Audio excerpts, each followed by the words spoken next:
Саламатсыңарбы, урматтуу 11-класс окуучулары? Окуу куралдарыбызды даярдап, кыргыз тили сабагын конт коюп, угуп, тапшырмаларды, көнүгүүлөрдү аткарабыз. Демек, биздин бүгүн өтө турган темабыз энеге 1000 алкыш. Ал эми грамматикалык темабыз болсо, сүйлөшүү стили. Бүгүнкү сабакта балдар, энелер тууралуу ой жүгүртөбүз, практикалык көнүгүүлөрдү иштейбиз. Оозеки сүйлөшүү стилинде туура маек курууга үйрөнөбүз. Эне тууралуу айтылган канча макал билесиңер? Аларды санап көргүлө. Бирөөбү, мүмкүн экөөбү? Кандай сөздөрдү билебиз? Балким учкул сөздөр, балким ырларды билесиңер эне тууралуу. Анткени биздин энебиз бул жашоодогу эң жакын адамыбыз, Биз энеге 1000 алкыш деп коебуз. Эмне үчүн 1000 алкыш? Анткени адам баласынын жашоосунда эне эң чоң орунда турат. Алар бизди жарык дүйнөгө алып келген. Алар бизди кандай гана кыйынчылык болбосун коргогон, сактаган, түн уйкусун бөлүп бизди чоңойткон. Ошондуктан эненин түйшүгү айтып бүткүс. Энеге ошон үчүн биз ар дайым 1000 алкыш деп айтат экенбиз. Анда балдар, биринчи тапшырма сөздөрдүн жана сөз айкаштарынын синонимдерин таап жазып чыккыла. Бул жерде сөздөр, сөз айкаштары берилген, алардын синонимин жанына кошо жазып чыккыла. Алкыш деген сөздүн синоними кайсы? Эненин мээрими синоними кайсы? Синонимдерди эске салабыз. Жазылышы, айтылышы түрдүүчө, бирок маанилик жактан бири-бирине жакын сөздөр. Экинчи тапшырма. Үлгү боюнча сөздөргө мүчө улайсыңар. Бул заттарды кайсыдыр бир затка таандык экендигин жазып чыгасыңар. Үлгүнү карайбыз. Баланын өнөрү. Демек, өнөр балага таандык болуп атат, Ошондо багыныңкы компоненти ийлик жөнөмүдө туруш керек. Ал эми негизги компоненти бул таандык мүчөнүн бирөөсү уланыш керек. Таандык мүчө биринчи жакта ым, экинчи жакта ың, үчүнчү жакта болуп өзгөрөт, же с болуп өзгөрөт. Баланын өнөрү, биздин досубуз, мектептин багы жана башкалар. Демек, ар бир үтүргө чейинки сөз айкашына ар бирине тиешелүү мүчөсүн коюп чыгасыңар. Бул жерде баланын өнөрү болду, а бул жерде кайсы сөзгө таандык экендигин тиешелүү мүчөлөрүн жазып чыккыла. Анда балдар, грамматикалык темабызга келсек, сүйлөшүү стили. Сүйлөшүү стили адамдын күндөлүк турмушунда өз ара пикир алышуу үчүн колдонулат да, көбүнчө диалогдук, жагдайлык кырдаалда ишке ашырылат. Сүйлөшүү стилинин мүнөздүү белгилер: интонация, элестүүлүк, ымдоо, жаңсуу, эмоциялуулук, кубануу, өкүнүч, очуп кетүү, шаттануу, таандык. Демек, бизге маалым кыргыз тилинде 5 стиль бар, илимий, публицистикалык, көркөм, иш кагаздары жана сүйлөшүү стили.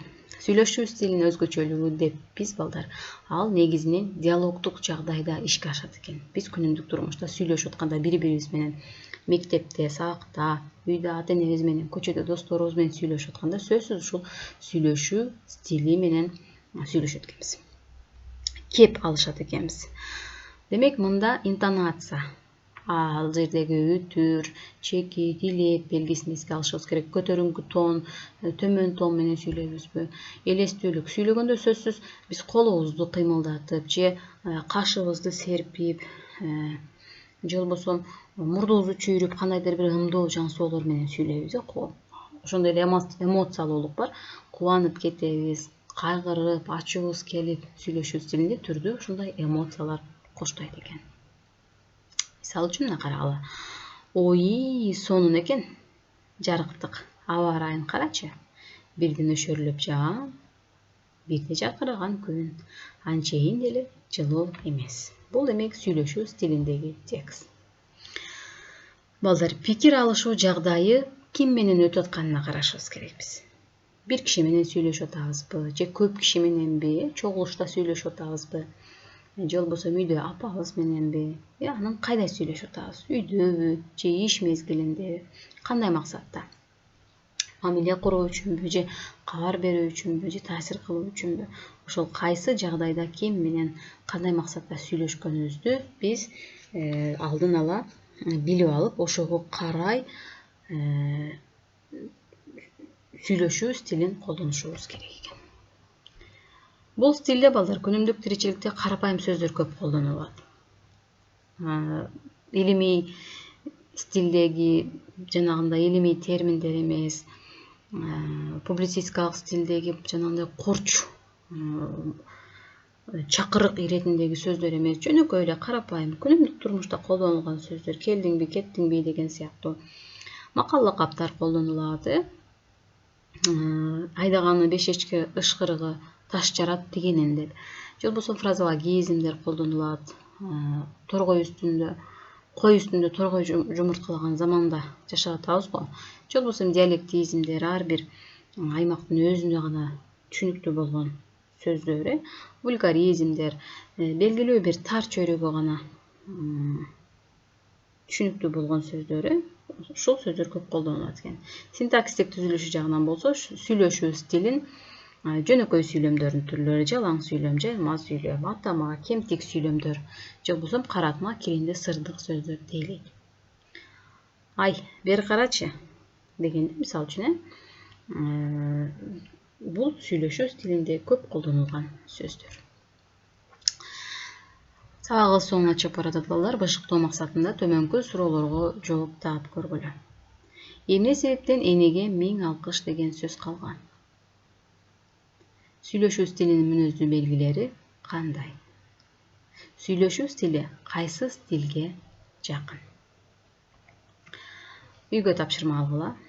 Бул Турар Кожомбердиевдин Эне жана коломто деген ыры балдар.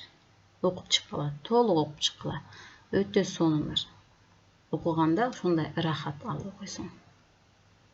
Мен бир куплетин окуп берейин, калганын өзүңөр окуп чыккыла. Мейли кышта, бурганактын шаңында, мейли күздө, мейли жаздын таңында, коломтону элестетсем энекем, күйпөлөктөп отургансый жанында.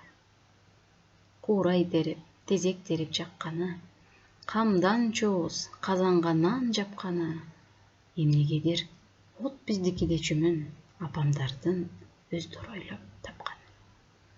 Ырды толук окуп чыккыла балдар. Төмөнкү суроолорго жооп бергиле. Автор бул ыр менен эмнени айткысы келген? Ырдагы каарман ким? Ал каерде жашайт? Ким экендиги кайсы саптар менен белгилүү болду? Анын маанайы кандай? Аны кантип кайсы сөздөр менен далилдейсиң? Ырдан кандай символдорду кезиктирдиң? Бул ыр сага кандай сезим калтырды? Демек, ушул суроолорго кенен ой жүгүртүп жооп бергиле. Аны дептерге жазып, өзүңөрдүн мугалимиңерге жөнөткүлө.